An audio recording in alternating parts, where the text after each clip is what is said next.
Dans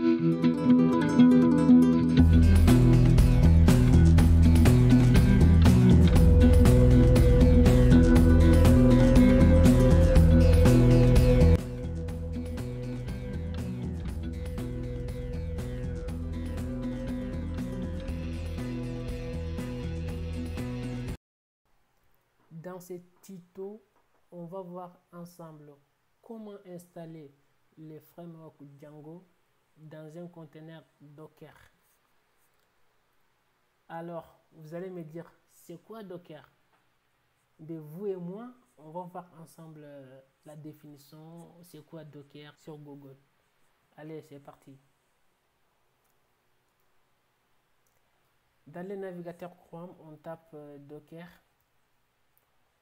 Et ensuite, on tombe sur la première page, juste ici, côté droite. Ici, cette partie. Là, ici, il nous explique, Docker est un outil qui peut impacter une application et ses dépendances dans un conteneur isolé qui pourrait être exécuté sur n'importe quel serveur. Voilà, mais selon cette définition, moi aussi je suis en accord avec cette définition. Vous devez déjà avoir Docker installé dans votre machine. Si ce n'est pas le cas, il faut regarder d'autres tutos. Comment installer Docker dans sa machine. Allez, c'est parti. Là, on ouvre l'interpréteur, c'est-à-dire le terminal de Ubuntu. Tout d'abord, pour savoir s'il y a Docker ou non installé dans votre bécane, il suffit juste de faire Docker, puis Entrée. Voilà, si Docker est déjà installé, vous verrez toutes les commandes ici possibles de Docker et toutes ces explications. On peut voir, il explique ici, il suffit de faire Docker, ensuite donner une option et puis la commande à exécuter. On peut juste voir un exemple ici avec -v ou soit -version, tout simplement pour voir la version de Docker. Allez, par exemple Docker-v. Voilà, ça nous donne la version de Docker. Quelle version est installée, quelle version de Docker est installée dans notre bécane. Ici, on peut voir la version que moi j'ai ici, c'est 20.10.12. C'est pareil, -v et -version, ils font la même chose, quoi. Voilà. Ok, c'est bien beau tout ça. Vous allez me dire, ok, maintenant on fait comment pour travailler avec Python? D'accord? Pour cela, il faut installer l'interpréteur Python dans un conteneur Docker. Tout d'abord, il faut comprendre, si on veut travailler avec Python, on va d'abord installer, même sans Docker, sans conteneur. Pour pouvoir exécuter des codes Python, il faut que l'interpréteur Python soit installé dans votre machine. On est d'accord sur ça? Ok. Bon, de la même manière, on va installer l'interpréteur Python dans un conteneur Docker. Ce qui veut dire qu'il ne sera pas installé globalement dans notre bécane, quoi. C'est ce qui est bien côté Docker. J'adore ça, ce côté Docker. Maintenant, on va lancer les conteneurs Docker avec un interpréteur Python. Pour ce faire, il suffit de dire Docker. On va dire run. Pour donner le nom à notre conteneur, il suffit de faire -name. Ensuite, on donne le nom qu'on veut, le nom de notre conteneur. Par exemple, ici, je peux dire mon conteneur va s'appeler Django. Voilà, là ici on explique Docker, lance-moi un conteneur qui va s'appeler Django. C'est bien ça, on est bien jusqu'à... Il n'y a rien de compliqué jusqu'à là. Ok. Et ensuite, on va dire à Docker de faire cette option qui va juste détacher, quoi.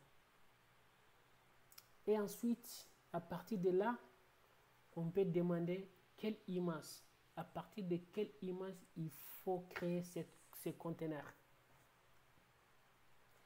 Bon, si vous ne connaissez pas les notions des images, conteneurs, tout ça, c'est pas un souci. Vous pouvez suivre et faire exactement comme moi je suis en train de le faire ici. Voilà. Et aussi, c'est important de regarder d'autres tutos qui parlent très bien, c'est-à-dire qui donnent beaucoup de détails sur Docker. Mais là, moi, mon objectif ici, c'est juste installer Django dans un conteneur Docker et ensuite travailler avec ça.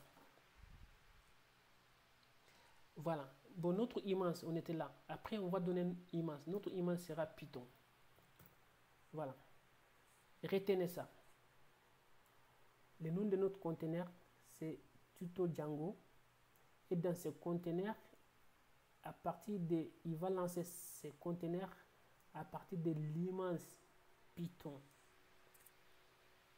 Ce qui va exactement nous donner l'interpréteur Python dans ce conteneur. Voilà. Et après ça, on peut demander à Docker quelle version de Python on veut installer. Mais si on le laisse comme ça, il va nous installer la dernière version de Python. Mais peut-être ce n'est pas ce que nous on veut. Voilà, mais juste pour dire à Docker, nous on veut telle version de Python. Donc pour cela, il faut faire des points. Et ensuite, on donne la version. Par exemple, on peut dire 3.8. Là, le conteneur sera lancé.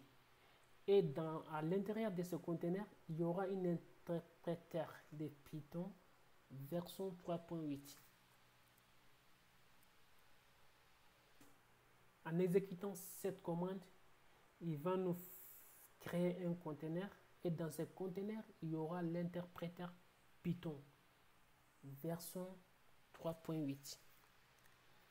OK. Entrée. Voilà. Et le conteneur est créé. Ça, c'est l'ID de conteneur qui nous confirme. Et puis, OK, vous allez me dire, mais le conteneur est créé, il est où? On voit rien du tout. Ouais, mais on va demander à Docker de nous afficher les conteneurs. Quels sont les conteneurs qui sont créés ou soit qui sont en train de tourner actuellement dans notre backend. Pour cela, on va dire Docker PS, c'est-à-dire Docker, liste-moi les conteneurs. Bon, pour dire, je vais dire, liste-moi les conteneurs qui tournent actuellement. On fait entrer. Wow. Voilà. On peut voir ici, Docker nous a créé notre conteneur qui s'appelle Tito Django. Il est là. Notre conteneur, Docker, il a créé notre conteneur qui s'appelle Tito Django. Et il a lancé ce conteneur à partir de cette image qui est Python et la version 3.8. Ça, c'est l'ID de notre conteneur. C'est important de le savoir. OK. Il y a tout ça. Mais si vous êtes nouveau, et si vous êtes nouveau dans Docker, vous allez me dire, OK, on fait comment pour exécuter les commandes Python, tout ça. C'est simple. Après avoir créé le conteneur, on va l'exécuter. Ouais, on va dire Docker, il faut exécuter ce conteneur. Pour ce faire, on fait juste Docker exec. Ça veut dire exécuter. On fait dire tirer, c'est-à-dire tirer IT ou tirer TI, ça fait pareil. Ça fait tout simplement tirer IT, tirer TI, ça, ils font la même chose quoi. Voilà. Tirer IT et ensuite on donne le nom de notre conteneur ou soit l'ID de notre conteneur parce que l'ID c'est unique. Voilà. On peut donner ça. Voilà, ça veut dire Docker exécute-moi ce conteneur. Et pareil, on peut donner l'ID aussi ici. Au lieu de donner le nom, on peut donner l'ID et ils font la même chose aussi. Voilà. Maintenant, on dit Docker, exécute-moi ce conteneur qui s'appelle Tito Django.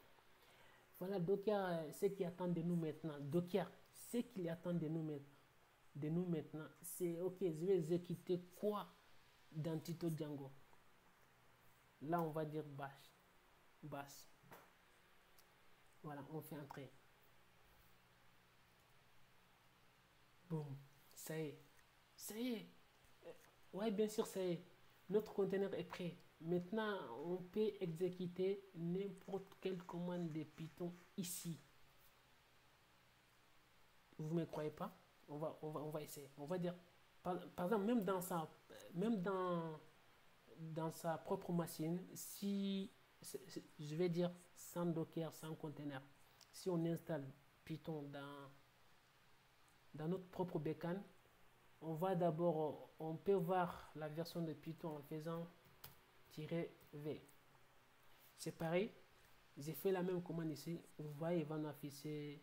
Vous allez voir, il va m'afficher la version de Python. Ok, on fait entrer. Boum. T'as vu, Python est bien installé dans notre conteneur. Ce qui est beau, tout ça, ce qui est bon dans tout ça, c'est qu'on est dans un conteneur. On n'est pas complètement dans notre machine. Et ce conteneur peut être effacé aussi. Mais on verra ça dans d'autres tutos. Mais juste retenez ça. On a lancé un conteneur Docker avec l'immense Python. Et ensuite, dans la prochaine vidéo, on va voir comment installer Django dedans. Mais juste pour quelques démos de Python, on peut lancer l'interpréteur Python ici. Juste on écrit juste Python, hein. Directement on va sur l'interpréteur Python et puis on peut faire print quelque chose quoi.